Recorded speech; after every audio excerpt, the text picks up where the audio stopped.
majority of artists who are signed to major labels experience. Yeah, I was going to say you kind of got the, I don't want to say the introduction, but y'all got the nasty side of the music business like firsthand. You were the original nasty side of music business artist. Right. Raping You Records. Yeah. How did that like, okay, so transition out of that, you get, I'm sure you leave Elektra and you deal with what you deal with. Talk about how that affected your mental psyche and what you did and dealt with after that. Well, one of the things that happened to us while we were signed with Elektra was we felt like we recorded a pretty good album when the original group reassembled on Elektra, and we recorded an album called On the Strength. We thought that was a decent album, and we were expecting that radio would play our music. And so what happened was radio didn't play our music, and there was initially New York radio started playing our music, and then mysteriously one day our music stopped playing on the radio before it get to rotation status. Right. They were just like testing it on the air, and they were testing it pretty frequently, and it was getting a decent buzz. And then magically, mysteriously, one day, it completely stopped getting played. And so there was a program director that worked for 98.7 KISS FM, who I thought to be a friend, and who we would hang out occasionally, me, this person, and Russell Simmons. And so, it never dawned on me at the time, but later it came back to me that Russell was paying different people who were connected to him that were in radio in various cities not to play our music. So Russell tried to blackball y'all? No, he didn't try. He did it. It was very successful. Wow. Yeah. And from my understanding, there was a list of artists' names that were given to Hot 97, and under no circumstances should these artists' names, should these artists' music be placed in any type of rotation.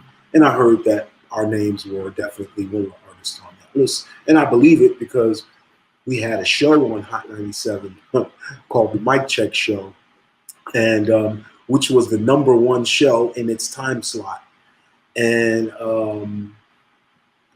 even though we had the #1 show in its time slot, the person who was the boss at Hot 97 at the time lied to us and led us to believe that if we went in the studio and recorded a new record, that they would play it in heavy rotation on Hot 97.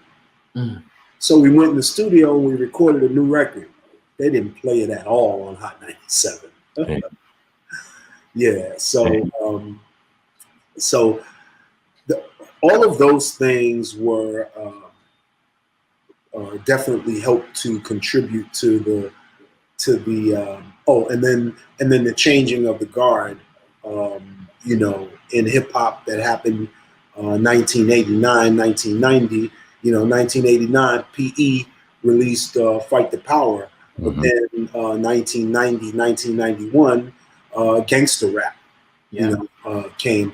And so as a result of that, that changed the narrative, that changed rap's flagship representation. Gangster rap became the new flagship,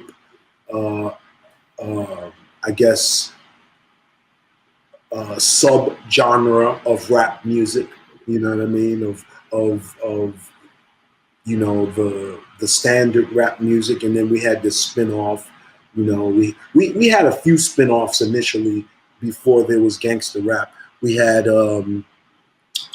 remember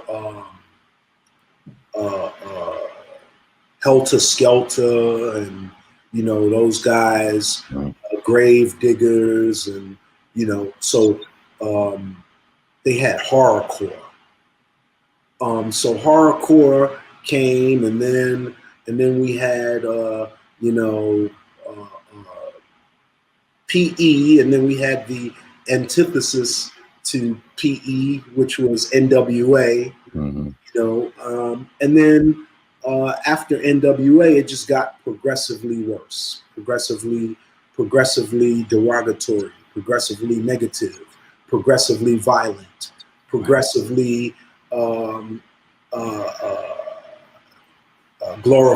glorifying drugs. And so all of these things are what led to where we are today. So what would you, if and you talk about the 89, 90s, and you talk about how hip hop kind of changed over, in your opinion, how do you think our plight would have been as a people if it never really took this, you know, gangster, you know, glorifying drug and stayed a conscious measure? Because we talk about hip hop, we talk about a higher and infinite power healing our people, you know, people, right. You know, learning things, becoming enlightened by the music as opposed to vice versa. So what do you think we would be as a people, you know, if hip hop never took this turn for the worse, in your opinion? I think that, you know, it's difficult to say, but I mean, you know, if we study the effects and you know, I guess if we study, you know, the Black Panthers, if we study the civil rights movement, if we study the Nation of Islam, if we study Noble Drew Ali, if we study man, I can't think of his name right this second.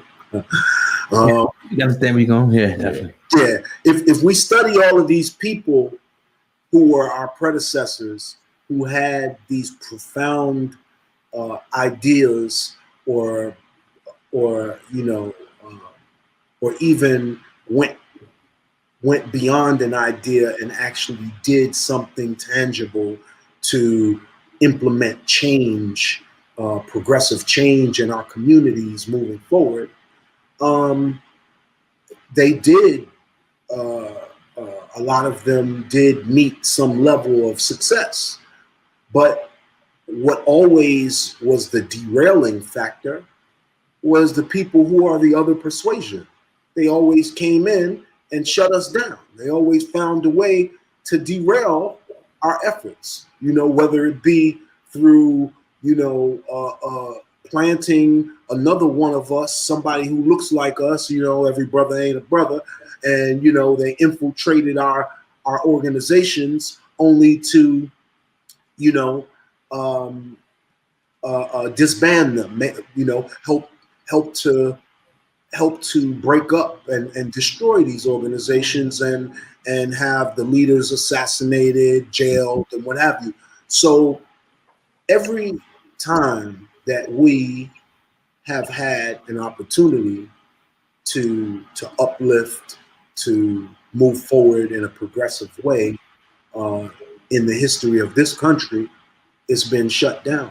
So now, today, moving forward, we need to figure out a way to insert this necessary change moving forward and prevent it from being shut down by them once again. You we were preparing